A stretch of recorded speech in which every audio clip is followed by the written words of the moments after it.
You mentioned water, and you have a book called The Healing Power of Water. Mm-hmm. Is that still something that's overlooked by most people? I think a lot of people think, well, I get it in my coffee, I get it in my soda, and this and that. I mean, right. How important is it, and how overlooked is that? Well, what's so interesting is water in coffee is not water, it's coffee. Yeah. And coffee is a diuretic, meaning it pulls water out of us. Mm-hmm. And so, well, I mean, water is an amazing conversation. The same percentage of water that's on the planet is the same percentage of water that's in our body. And the same water that was around during the time of the dinosaurs is still around right now. It refilters and recycles. Our water refilters and recycles. And so, different aspects as quantity, quality, and frequency of water, it's so important. Two things that I find right off the bat when people come in to see me as a holistic physician is they're dehydrated and their blood sugar is whacked out.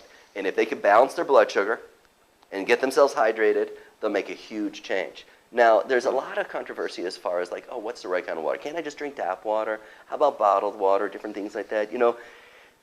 In my experience, I have found that tap water it's poisonous. It's got chemicals that, thank God, we actually have municipalities that, rather than like in Bangladesh, where potentially, you've got all kinds of different microbes and, it's like at least we can take care of that. However, the municipalities don't have the filtration to actually filter out all the medications that people are on in the world. And so that goes into our tap water. We shower in it. We drink in it.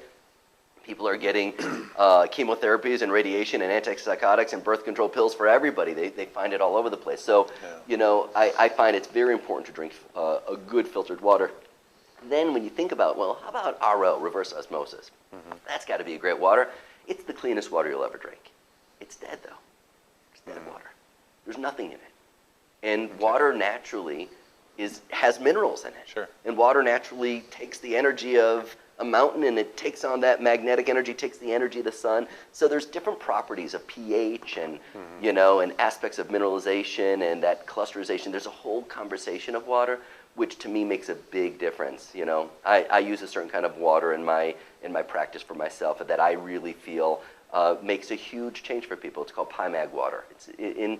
But do your research and check it out, and be educated about water is a huge component, and not just water that you're drinking, but when you think certain thoughts and you feel certain emotions, the water of your body is affected in its structure. That's the essence of Dr. Masaru Emoto's work, that when we're under a certain emotional state of being, that water will either crystallize or it won't form a crystal.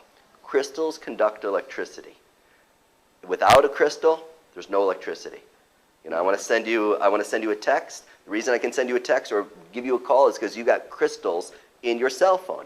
We've got crystals in our body too.